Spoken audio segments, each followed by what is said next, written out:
नमस्कार, मैं सतवत अब्बास। देश में जिस तरह से राजनीति सरगर्मी अब बढ़ गई है, नए संसद भवन के का जिस तरह से निर्माण हुआ और उसके बाद प्रधानमंत्री ने उसका उद्घाटन किया, जिसको लेकर भी राजनीति सरगर्मी देश में काफी तेज हो गई है। और वहीं दूसरी तरफ अगर हम बात कर ले तो दिल्ली में जंतर मंतर पर पहलवान डटे हुए हैं और अब दोनों तस्वीरों को एक साथ सोशल मीडिया पर वायरल भी हो रही है और कुछ लोग उसको लगातार ट्विटर के जरिए भी ट्वीट कर रहे हैं। साथ ही फेसबुक और अन्य सोशल मीडिया पर भी वो तस्वीरें वायरल हो रही हैं कि एक तरफ प्रधानमंत्री नए संसद भवन का उद्घाटन कर रहे हैं और वहीं देश की बेटी न्याय के लिए जंतर मंतर पर धरना दे रही है, पुलिस की बर्बरता का वो शिकार हो रही है। इन सारे मुद्दों पर बात करेंगे हम। हमारे साथ अमन समिति के संस्थापक धनंजय सिन्हा हैं, उनसे हम इस सारे मुद्दे पर बात करेंगे। बहुत बहुत स्वागत है धनंजय आपका हमारे चैनल चौथा स्तंभ। बहुत बहुत धन्यवाद सतवत आवाज से। तो जिस तरह से एक तरफ देखा जा रहा है ये कि देश की जो बेटी हैं, जो देश को मेडल जिन्होंने दिलाया है, देश का मान बढ़ाया है, वो आज धरना दे रही हैं, पुलिस की बर्बरता का शिकार हैं। दूसरी ओर राजा लापरवाह है और वो नए संसद भवन का उद्घाटन करने में व्यस्त है, उसे देश की बेटियों की चिंता नहीं है। देखिए, देश की बेटियों का जहां तक सवाल है तो जो भी देश की न्याय प्रणाली है, देश का नियम है, संविधान का नियम है, उसके अनुरूप पालन होना चाहिए। खिलाड़ियों को भी और लोगों को भी संतोष होना चाहिए। सरकार के जो स्टेप्स हैं उसको लेकर लंबे समय से यह धरना प्रदर्शन चल रहा है। उनकी मांगे अलग अलग माध्यमों से देखने सुनने को मिल रही है। उन लोगों को भी संतोष के स्थिति में रखना सरकार की जिम्मेदारी है और अगर वे असंतुष्ट हैं लगातार सरकार की बातों से तो यह एक चिंता का विषय है और इस पर गंभीरता से सरकार को कदम उठाना चाहिए। लेकिन यहाँ लापरवाही दिख रही है, जरूर कहीं ना कहीं कुछ बात है, लेकिन क्लियर नहीं हो पा रहा है क्या बात है। सरकार और खिलाड़ी एक दूसरे के लिए पक्ष और विपक्ष की तरह लग रहे हैं। लग रहा है एक पक्ष और एक विपक्ष है, जो ठीक नहीं है। खिलाड़ियों और सरकार में ऐसा, वो भी जो इंटरनेशनल खिलाड़ी हैं जिन्होंने पदक दिलाया देश को, उनके बीच में इस तरह का रार होना ठीक नहीं है। और जहां तक बात संसद की है तो संसद के निर्माण को सिर्फ इन खिलाड़ियों से जोड़कर देखना ठीक नहीं है। संसद के निर्माण को इसलिए इस तरह से देखना उचित है कि क्या अभी कोई ऐसे भवन के निर्माण की आवश्यकता थी, क्योंकि जो विभिन्न मीडिया के माध्यमों से हमें पता चला है यह 800 करोड़ रुपए से भी ज्यादा का प्रोजेक्ट था। तो अगर जो पहले से संसद था वह अगर बैठने योग्य नहीं रह गया था या जीर्ण शीर्ण अवस्था में चला जाता तब तो जरूरी हो जाता, लेकिन अभी वह संसद ठीक ठाक अवस्था में है, उससे काम चलाया जा सकता था। बावजूद इसके एक नए संसद भवन का निर्माण करना और इतना खर्च करके निर्माण करना, और खास करके धनंजय इस वक्त जब देश में बेरोजगारी चरम पर है, महंगाई चरम पर है, लोग तरस रहे हैं, किसी तरह से अपना जीवन यापन करने को मजबूर है। वो खासकर कोविड के बाद से जो लोगों का जीवन हो गया है, काफी खतरनाक स्थिति में लोग जीने को मजबूर हैं। महंगाई चरम पे है, बेरोजगारी से लोग त्रस्त हैं, नौकरी नहीं मिल रही है लोगों को। शिक्षा व्यवस्था की बात कर ले तो वो बदहाल हो चुकी है। तो क्या इस वक्त ये जरूरी है कि एक नए संसद का निर्माण करना या देश जो बदहाली झेल रहा है उससे उसको निकालना? देखिए, जहां तक भवन की बात है तो हम आम जनता के घर भवन की ही बात करें तो ज्यादा बेहतर हो कि 76 साल हो गए आजादी के। अब तक जितनी भी सरकारें आई और वर्तमान सरकार तक भी, सभी लोगों को घर सुनिश्चित हो जाए, सभी लोगों को कुछ ना कुछ जमीन सुनिश्चित हो जाए। जो लोकतंत्र में बात कही जाती है कि अंतिम पायदान पर जो व्यक्ति है उसके विकास के लिए सरकार काम करेगी, तो जो अंतिम पायदान पर खड़े करोड़ों लोग ऐसे हैं जिनको आज अपनी जमीन नहीं है, अपना घर नहीं है, तो निश्चित ही सरकार की जिम्मेदारी है कि उनका अपना जमीन हो, कुछ ना कुछ अपना घर हो, रहने को इस दिशा में काम करे। अगर सरकार इस दिशा में काम, मान लीजिए कई सरकारों ने कुछ किया, इस सरकार ने भी कुछ किया, ठीक है, लेकिन हम अपने उस स्थिति में नहीं पहुंचे हैं कि सभी को दिला सकें। ऐसी स्थिति में अगर गैर आवश्यक खर्च करना ठीक नहीं है गैर आवश्यक तो मैं बता रहा था 800 करोड़ रुपया से भी ज्यादा लगा करके अब वहां कितने बैठेंगे, कितने लोग उसका उपयोग करेंगे? मुख्य रूप से 543 लोकसभा के सदस्य और करीब 250 राज्यसभा के सदस्य, ये 793 की संख्या होती है। तो 793 लोगों के बैठने संवाद करने के लिए 800 करोड़ रुपए से ज्यादा का खर्च कर देना, मतलब आप प्रति सांसद 100 करोड़ रुपए से भी ज्यादा का खर्च उसके बैठने और संवाद करने के लिए कर रहे हैं। अगर यह जरूरी होता तो कोई हर्ज नहीं है, लेकिन यह अभी कोई जरूरी नहीं था। और अगर सरकार इस तरह से कर रही है तो मैं आपको बताना चाहता हूं, यह तो लोकतंत्र है। राजतंत्र की आप बात याद करिए, अंग्रेजों से भी थोड़ा पहले जो मुस्लिम शासकों का जो काल था, मुगल शासन, तुगलक वंश, कई लोग आए, तो आप ख्याल करिए जैसे कहा जाता है कि शाहजहां ने अपनी प्रेसी के याद में ताजमहल बनवा दिया। अब सोचिए एक राजा अपनी प्रेसी की याद में ताजमहल बनवा दे रहा है, इतना खर्च कर दे रहा है। आज भी उस बिल्डिंग को आप देखिए, करोड़ों करोड़ का खर्च हुआ होगा उसमें। तो यह जो कोई राजा करता है, जबकि ऐसा नहीं था कि उस समय प्रजा बहुत खुशहाल थी, प्रजा को उस समय भी आवश्यकता थी, लेकिन राजा ने बनवा दिया। राजतंत्र था, राजा का मन आया बनवा दिया, खजाना के पैसा का जैसे तैसे उपयोग हो गया। इसी राजतंत्र से बचने के लिए ना हम लोगों ने लोकतंत्र की स्थापना की कि नहीं, हम लोकतंत्र से चलाएं। तो लोकतंत्र में भी अगर राजतंत्र की तरह व्यवहार किया जाएगा, या तो मुश्किल है ना कि राजा को मन में आया। आज तो राजा जैसा ही व्यवहार दिख रहा है, आज इस लोकतंत्र के प्रधानमंत्री का राजा जैसा ही व्यवहार दिख रहा है कि मन में आया तो हम बना लेंगे। एक भवन बड़ा बना दिया आलीशान, और उसकी उपयोगिता क्या है? 800 करोड़ रुपए में 100 करोड़ में 8 स्टेट में बनाया जा सकता था ऐसे भवन, जहां पर कि जिनके पास बेघर लोगों को रहने के लिए जगह मिल सकती थी। तो सरकार को लोकतंत्र में तो निर्णय लेना है ना कि जो राजतंत्र था वह अंतिम पायदान पर खड़े लोगों के लिए नहीं था। वहां राजा की मनमर्जी थी, जो आए ताकत से, सत्ता से, तलवार से जीत करके, बारूद से जीत करके आइए और बैठ जाइए और आपका मन है मौज कीजिए। कभी मन आया कुछ काम जनता के अच्छा के लिए कर दिया तो जनता उसी को मेहरबानी समझ ले। लेकिन लोकतंत्र में वह स्टाइल तो ठीक नहीं है। तो क्या ऐसा मान लिया जाए कि अभी का जो सिनेरियो चल रहा है उसको देखकर कि देश में अब धीरे धीरे लोकतंत्र खत्म होता जा रहा है और राजतंत्र को बढ़ावा दिया जा रहा है, और ये सरकार ऐसे ही मनमानी करके राजतंत्र को बढ़ावा दे रही है? देखिए, लोकतंत्र इतनी आसानी से तो खत्म नहीं होगा, लेकिन सरकार का जो रवैया है वह राजतंत्र की तरफ इशारा करता है। उसका अनुकरण करते हुए दिख रहे लोग। इतिहास में पढ़ते हैं, बहुत गर्व से भी बोला जाता है कि ऐसा किया राजा ने, ऐसा किया राजा ने। राजा गर्मी के दिन में अलग महल में रहते थे, ठंडे के दिन में अलग महल में रहते थे। अब उन सब का नकल करके अगर लोकतंत्र के जो चुने हुए प्रतिनिधि हैं इस तरह का करने लगे तो यह दुर्भाग्य है। लेकिन लोकतंत्र इतनी आसानी से बिहार इंडिया में खत्म होने वाला नहीं है। समय आएगा, कोई भी चीज की जब अति हो जाती है, फिर जनता अपने हाथों में जब निर्णय ले लेती है, परिस्थितियों को ले लेती है, तो चीजें बदल जाती है। देश ने कई सरकारों को देखा, और जब जब कोई भी सरकार, इंदिरा जी की सरकार पूरी बहुमत में थी, लेकिन जब चीजें हद से ज्यादा बढ़ गई तो अचानक लोगों ने वोट के चोट से पूरी सरकार को ही हटा दिया।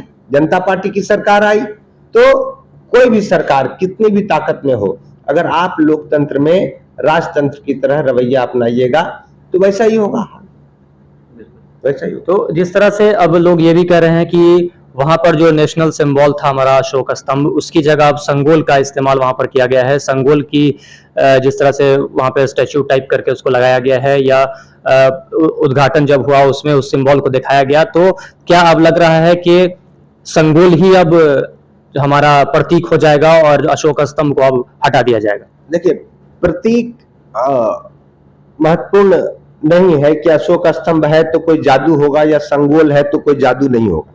सवाल जादू का नहीं है, लेकिन सवाल देश की संस्कृति से जुड़ा हुआ था, देश की भावनाएं जुड़ी हुई थी, तो उस पर कहीं ना कहीं ये आघात लोगों को लग रहा है कि उस पर आघात किया जा रहा है। कुछ लोग इसके खिलाफ लिख भी रहे हैं सोशल मीडिया। सवाल सरकार की भावना का है। अगर सरकार चाहती है, जो संविधान हमारा है वह कहता है सभी धर्मों के प्रति निरपेक्ष भाव रखना और सभी धर्मों का सम्मान करना, जो भी धर्म भारत में है उन सब के प्रति। लेकिन किस सरकार के द्वारा किसी भी धर्म को विशेष तवज्जो देना, ज्यादा तवज्जो देना, किसी को कम तवज्जो दिखाना, इस तरह की बातें करना, यह अनुचित है। मामला संगोल या अशोक स्तंभ का नहीं है, मामला उसके पीछे की भावना का है। और भावना जो सरकार की दिख रही है वह यही दिख रही है जैसे कि हम राष्ट्र को एक धर्मनिरपेक्ष राष्ट्र से अलग दिशा में ले जाना चाह रहे हैं। बोल भी रहे हैं लोग, जो सरकार जिस पार्टी की है उस पार्टी के लोग खुलेआम बोल भी रहे हैं कि हम हिंदू राष्ट्र बनाना चाहते हैं। मैं भी हिंदू हूं और हिंदू धर्म में आस्था रखने वाला हूं, हिंदू संस्कृति को फॉलो करने वाला हूं। लेकिन ऐसे करोड़ों लोग हैं जो हिंदू संस्कृति को फॉलो करने वाले हैं, जिन लोगों ने संविधान में धर्मनिरपेक्षता की बात लिखी, कही, और तब भी उसमें सैकड़ों लोग लिखने वालों में, बोलने वालों में, मत देने वालों में हिंदू थे और बहुत सारे लोग दूसरे धर्म के भी थे। लेकिन सब ने मिलजुल कर रहने और सरकार को लोकतांत्रिक तरीकों से चलाने का जो तरीका निकाला, आज सरकार उसको बदलना चाह रही है, तो बदलने का प्रयास कर रही है, लोगों को इसके लिए भ्रमित कर रही है तरीके से। अब यह जो राजतांत्रिक तरीके से इस तरह का खर्च करना, राजतंत्र के तौर तरीकों से, इसको भुनाने के लिए कुछ से कुछ इशू संगोल का बना दिया। लोग उसमें उलझ रहे हैं, मीडिया से खाली संगोल चला रही है। कुछ लोग समझ रहे हैं कुछ जादू हो रहा है, शायद इससे कुछ अचानक जो है देश विकास पर पहुंच जाएगा, ऐसा जो करने का, दिखाने का प्रयास हो रहा है। हालांकि वास्तविकता यह है नहीं। हम लोगों ने जो वर्तमान में जो प्रधानमंत्री है उनके नेतृत्व काल में सबसे ज्यादा जो 70 सालों में जितना कर्ज नहीं लिया देश ने, उससे ज्यादा कर्ज इस प्रधानमंत्री जी के शासनकाल में ले लिया गया। तो देश एक तरफ डूब रहा है, दूसरी तरफ यह अब तो जादू टोना का ही सहारा लिया जा रहा है। ऐसा लग रहा है कि जादू टोना से उबर जाएगा, लोगों को थोड़ी देर के लिए संतोष हो जाए कि शायद अब कुछ होगा। संगोल लग गया, आप मूर्ति बना लीजिए, वहां भगवान की मूर्ति बैठा लीजिए, अगर हो जाए जादू तो कोई हर्ज नहीं है। अगर 125 करोड़ लोगों को मिल जाए अच्छा से रोजी रोटी, मकान, स्वास्थ्य व्यवस्था, शिक्षा व्यवस्था, तो कोई बात नहीं, आप वहां पर हनुमान जी की मूर्ति लगा लीजिए, अगर हो तो सब लोग तैयार हैं, अगर ऐसा हो तो जिस तरह से अभी हिंदू राष्ट्र की बात उठ रही थी, लगातार धीरेन्द्र कृष्ण शास्त्री भी इस तरह से लेकर के बयानबाजी कर रहे थे। यहाँ जब उनका बिहार आगमन हुआ उसमें भी उन्होंने इस तरह से बयान दिया। लगातार भाजपा के जो नेता है वो हिंदू राष्ट्र को लेकर के बयान दे रहे हैं। तो और दूसरी तरफ जो देश के अंदर माहौल बन रहा है वो हिंदू वर्सेस मुसलमान इस तरह से लेकर बन रहा है। तो इसमें कमी कहाँ है, दोषी कौन है इसमें? क्योंकि एक तरफ ये देखा जाए कि जनता को मूलभूत सुविधाओं से दूर रखा जा रहा है, फिर भी वो हिंदू और मुसलमान दोनों तरफ के लोग चिल्ला रहे हैं। वो ध्यान नहीं दे रहे हैं कि उनकी मूलभूत सुविधाएं उनसे छीनी जा रही हैं। मुख्य तौर पे इसका जिम्मेदार आप किसे ठहराते हैं? तो कई बातें हैं कि राजनीति से प्रेरित कई चीजें दिख रही थी, लेकिन जहां तक सवाल धीरेन्द्र शास्त्री जी का है, तो धीरेन्द्र शास्त्री अपनी कथा कहें, हनुमान कथा कहें, कि राम कथा कहें, कि रहीम कथा कहें, कि जो भी कहें, कि हिंदू राष्ट्र उनको चाहिए, उनको लगता है कहें, तो किसी को भी, धीरेन्द्र शास्त्री कोई सरकार तो है नहीं, न केंद्र सरकार में है न राज्य सरकार में है, तो किसी व्यक्ति को यह स्वतंत्रता है कि वो कहीं भी कथा करे, कोई भी कथा कहे जो समाज के और जिस राज्य में जहां पर वो कर रहे हैं उसके जो नियम कानून कायदे हैं उसको फॉलो करते हुए अपना कोई कथा कहे। अगर वे हिंदू राष्ट्र की मांग करते हैं कोई बात नहीं, कर सकते हैं। किसी को लगता है अगर देश में कि नहीं यह देश हिंदू राष्ट्र होना चाहिए तो वो अपनी मांग सरकार से रखें, इसमें कोई हर्ज नहीं है। किसी को लगेगा कि नहीं यह इस्लामिक राष्ट्र होना चाहिए, अपनी मांग सरकार के सामने रखें। किसी को लगता है कि नहीं यह सिखों का राष्ट्र होना चाहिए, अलग राष्ट्र होना चाहिए, अलग देश दो हमको, अपना जिसको जो मांग है इस देश में आपको लोकतांत्रिक तरीके से कहने का अधिकार है। पहली बात तो कोई अगर कुछ कह रहे हैं तो उसमें कोई दोष नहीं है, लेकिन उसको मानेगी सरकार यह जरूर नहीं है। और सरकार चलेगी कैसे? संविधान से चलेगी। तो कोई अगर मान लीजिए कहे कि अब हमें घर बैठे बैठे पानी पहुंचाओ सरकार, भैया आप मांगिए, ठीक है ना, आप मांगिए, सरकार पहुंचाएगी कि नहीं पहुंचाएगी, कहे कि हमें बोतल में मिनरल वाटर पहुंचाओ, तो आप सरकार मांगेगी कि नहीं मांगेगी, बोलने पर रोक कुछ नहीं है। लेकिन हाँ, सरकार आज पानी पहुंचा रही है, घर हर बिहार में आप देख रहे हैं हर घर नल योजना है, तो तरीका है सरकार का अपना। उसी तरह मांग किसी करने में कोई रोक नहीं है। कोई राम कथा कहे, हनुमान कथा कहे, कोई रहीम कथा कहे, कोई गुरु नानक कथा कहे, यहाँ पर कहीं कोई जीसस की कथा कहे, अपना जो तरीका है परमिशन लेने का लीजिए और अपना अपना कथा करिए, यह तो सबके लिए स्वतंत्रता है। आप मांग भी रखिए। उसको जिस तरह से अब राजनीतिक रंग दिया जा रहा है और सिर्फ एक पार्टी के नेता ही वहां पहुंचते हैं, बाकी लोग वहां नहीं जाते हैं, या तो वो जाने से परहेज करते हैं या उन्हें बुलाया नहीं जाता है। और दूसरी तरफ उस प्लेटफॉर्म से ये आवाज उठती है कि देश को हिंदू राष्ट्र घोषित करना चाहिए, हिंदू राष्ट्र की मांग वहां से उठती है। और जिस तरह से देश का माहौल होता जा रहा है हिंदू वर्सेस मुसलमान, इसको लेकर पिछले कुछ समय से हम कहते हैं 7-8-9 सालों से इस तरह का माहौल बनता जा रहा है। आपसी जो दूरियां हैं लोगों के बीच, वो काफी गहरी उसकी खाई होती जा रही है। तो इसको कैसे कम किया जाए, और इसके लिए सबसे बड़ा दोषी आप किसको मानते हैं? क्योंकि जनता मूलभूत मुद्दों को छोड़ अब धर्म के मुद्दे पर आ गई है और वो अब सब कुछ भूल चुकी है। वो बेरोजगारी का दर्द भूल चुकी है, उसके पास रहने को घर नहीं है वो भूल चुकी है, उसके पास खाने को अन्न नहीं है वो भूल चुकी है, वो महंगाई का दंश झेल रही है वो भूल चुकी है। सिर्फ धर्म के मुद्दे पर अब वो सरकार, जो मौजूदा सरकार है, वो भी चुनाव लड़ रही है और जनता भी उसमें उसका समर्थन कर रही है। इस पूरे सिनारियो को आप किस तरह से देखते हैं? गलती किसकी है? इन सब में दोषी जो है, दोष जो है राजनीति का है और सभी राजनीतिक दल इसमें कहीं ना कहीं दोषी है। और सभी राजनीतिक दलों को यह आसान लगता है कि धर्म के नाम पर, जाति के नाम पर लोगों को अपने अपने पक्ष में भरमा कर लाया जाए, तो यह आसान होता है। ऐसे क्या ना, काम करके अगर अपने पक्ष में लेना चाहे तो थोड़ा फिर उसमें श्रम करना पड़ता है, मेहनत करनी पड़ती है, दौड़ना भागना पड़ता है। तो सभी दल इस मेहनत वाले काम से बचना चाहते हैं और जाति धर्म के नाम पर लोगों को बरगलाते हैं। यह लंबे समय से चलता आया और जनता सीधी साधी है, जनता में पिछड़ापन है, समझ, शिक्षा का पिछड़ापन, समझ का पिछड़ापन, कम्युनिकेशन में पिछड़ापन, पता नहीं चल पाता है क्या एक्चुअल फैक्ट चल रहा है। मीडिया के द्वारा भी अब भरमाया जा रहा है, पहले भी कुछ भरमाया जाता था, अब ज्यादा भरमाया जा रहा है। तो इसलिए जनता इन सब बातों में उलझ पुलझ कर रह जाती है और जब तक उसको समझ में आता है तब तक बात हाथ से निकल जाती है।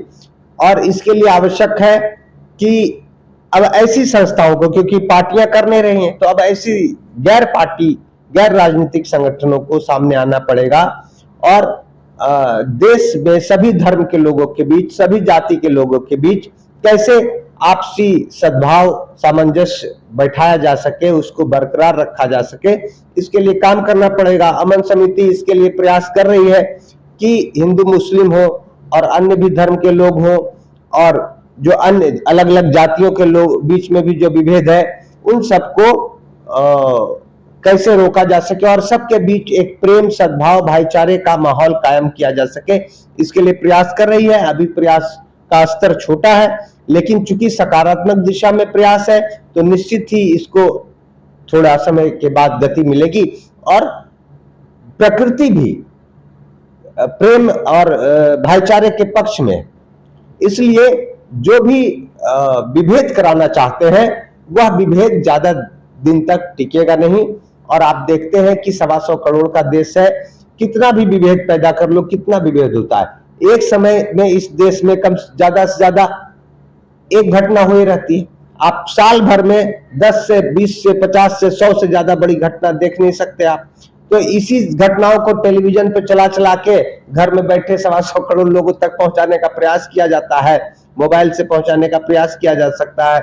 घूम घूम करके लोग झूठ सच बोल करके बात में मिर्च और नमक लगा करके पहुंचा के लोगों को के मन में एक दूसरे के प्रति विद्वेष पैदा करते हैं। लेकिन यह सब ज्यादा दिन चलेगा नहीं।